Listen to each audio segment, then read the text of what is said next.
friends, we're back. Sorry, my phone storage was full, so we're using an iPad. We'll keep going from here. So we were at U is in parentheses, and what is the verb that comes after the second U? Goldie, what do you see? You seek. Good. You seek. So I'm trying to hold this. I think my iPad is too heavy for the holder thing, so we will just try to do it this way. You seek, and what is being sought after? Goldie. What are they seeking? What should you seek? Seek. Spirit. Spirit. Good. That is our direct object. So I'm doing it in blue because it is a noun. It's our D-O. And then where should we put the word the? Any idea? Make sure you put your line up here. Where should we put the word the? What is the modifying? Where should we, is it, what word is it modifying? Good. Goldie knew. The is modifying spirit. Great. So you're done. That's your diagram for this second sentence. Now our pattern. We have you be humble and seek the spirit. Because we have a conjunction, that means we have two clauses here. Be humble and seek the spirit. We actually have an SVL-PA and an SVT-DO. So I think it's okay in this example that we put both SVLP, oh, you can't see me doing it, SVLPA, and we have an SVTDO. And knowing how to recognize and label our sentences, it may seem tedious. Why would we need to know how to do that? But it will actually help you. And these reasoning skills are so good for your brain. They stretch you and help you to organize and sort out different parts of speech and sentences. And so it's very good for you. You may not apply this in your everyday life when you're older, but these skills of reasoning through these challenges and diagramming sentences will help you to be smarter and to grow. All right, so let's do the not pattern. Now we have to decide what type of sentence complex. It is, and I think those are called structures. It's compound. It's compound. How did you know that, Mackenzie? It's compound. Does it have this that pounds together?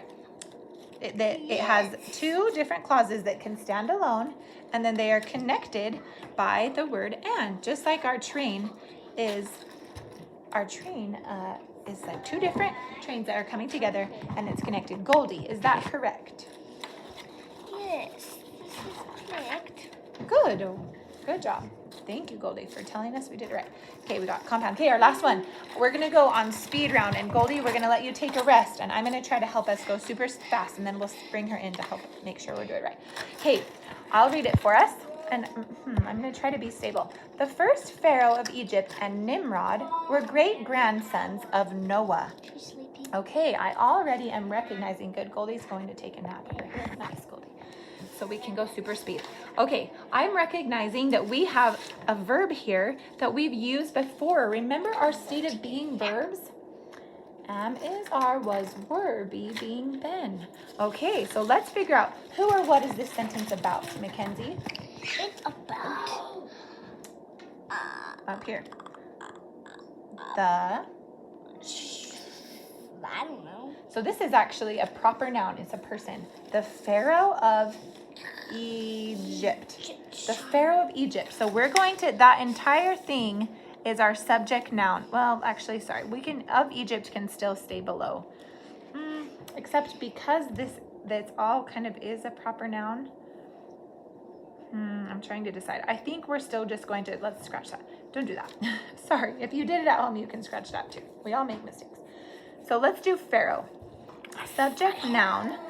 Pharaoh of Egypt and Nimrod. We have a compound subject. It's about two people. The first Pharaoh of Egypt and Nimrod. Now what type of word is the word the? Do you remember, Mackenzie? Sorry, it's kind of wobbly.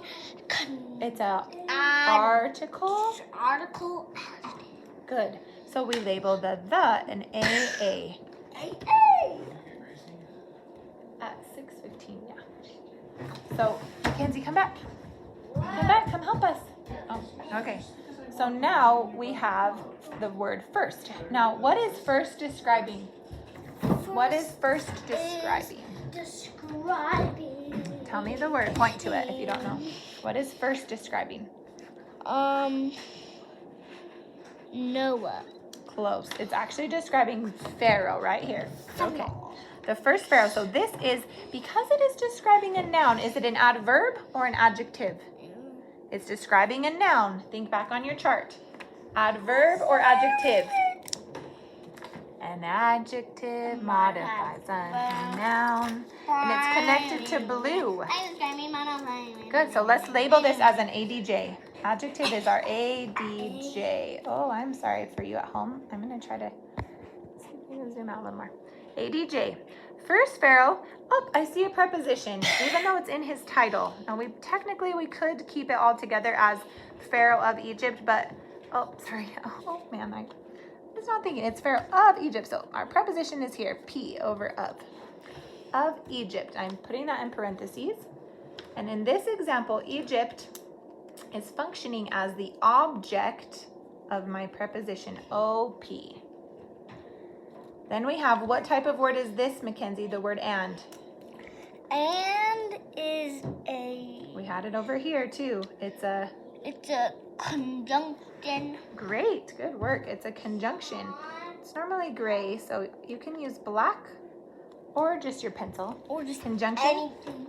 Nimrod is our other subject noun. Now we have back to the word, the type of verb I showed you a second ago. Looks to me like this is a being verb. Am is our was, were.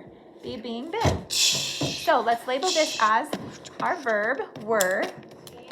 But it's actually relating, let's see, great-grandsons. Is a grandson a noun, Mackenzie? Is a grandson a person, place, or thing? Yes. Yes. Can it replace or describe Nimrod and the Pharaoh? No. Can it replace them? No. Are they both grandsons? Yes. Yes, they both are. So it can replace or describe, which means this is not a transitive verb. Yes. It is a linking verb. It's linking Nimrod and Pharaoh to grandson. I'm going to draw this up for. I'm showing a linking. So it's showing Nimrod and Pharaoh to help you remember, just to help you in your mind. It's linking them together. It's linking Pharaoh, Nimrod. It's linking them to the word grandson.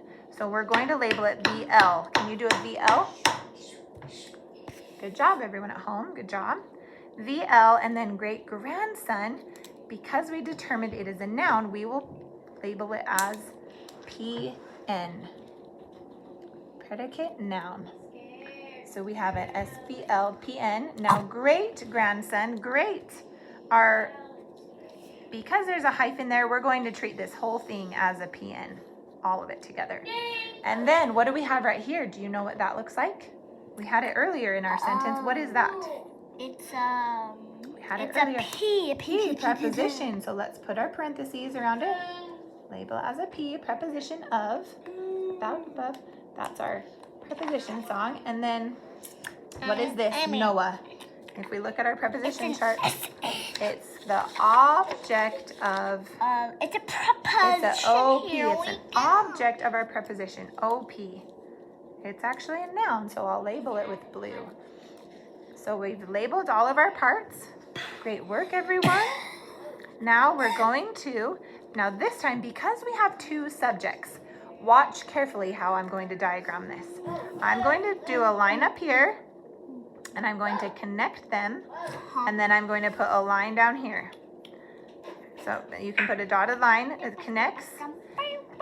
So, and then we're going to have them come together and do a little V, and then there's going to be our verb after that. Okay, and then we can put our line down right here. I think that, yeah. So these two are going to connect because we have two subjects. Who is our first subject? Pharaoh. Good, Pharaoh. And we know that it's actually the and first, so I'm going to bring my article adjective, the. Now you keep going at home, pause, see if you can do it right. I'm going to put I'm going to put some lines on here and see if you can fill them in. The first, oh, try to do that small. I should have made that a little bit shorter. A pencil would have been nice here. The first furrow, and then you try to fill these in. And then we're going to put the word and, our conjunction that's connecting them is going to go turn it sideways and write it on this line that connects them, A and D. Can you do that? We have a compound subject, so we'll connect them this way. And then our verb, what's our verb? Look for red. Were. They were.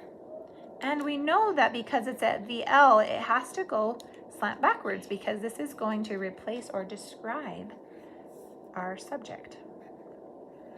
And then you keep filling in the rest of the diagram. Nimrod goes here.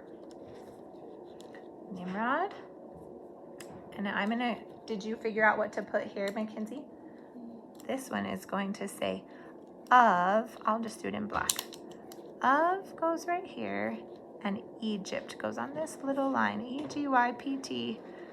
Mine's running into my and, but yours can run into it too. Were, and then great grandsons is RPN. I will put them together because it's a hyphened word. Great grandsons. Good, and then we have our last prepositions. Grandsons, it can come down, we're great grandsons and grandsons of Noah. Let's put it on a slanted line right here. Where should the word of go? If we have of Noah left, Mackenzie, where would you put of? Can you point on my diagram? Where should of go? Good job. Of goes on the slanted line, our preposition on the slanted line. And then our object of the preposition in blue goes on the straight line. Isn't that cool to realize that Nimrod and this first Pharaoh of Egypt were great grandsons of Noah? That's pretty cool. Their family tree was connected. Now let's finish it off. Purpose. Is this declaring something, Mackenzie? Is it exclaiming something? Is it asking a question, interrogative, or is it commanding? Which one do you think? Is it just declaring something? What do you think? Yeah, it's just declaring something. And if you don't know, that's okay. We'll keep practicing. It's just saying something. It's just declaring that they were grandsons of Noah. Pattern. What's our pattern? We had S, V, L, P, N. So you can write S, V, little l, P, N. Now, did we have any conjunction that tied two separate clauses together? We had a conjunction that gave us two subjects, but it wasn't two separate clauses that can stand alone. The first Pharaoh of Egypt cannot stand alone, right? So that's why it's not a clause on its own. So we just have a what type of sentence. If it doesn't have anything that... it's simple. Yeah, it's simple because it has a compound subject, but only one other verb. So circle simple. Okay, good job, Goldie. She's awake again. You're back. Now can you check our work? Great work, everyone. Yes, she's going to fly above it all and say, you have completed the diagramming dragons for week 18. Now work on the back at home, and we'll see you next week. Bye-bye. Don't get to see it. Bye-bye. Okay, how long is that? 1 hour. Oh, we're still recording. There we go.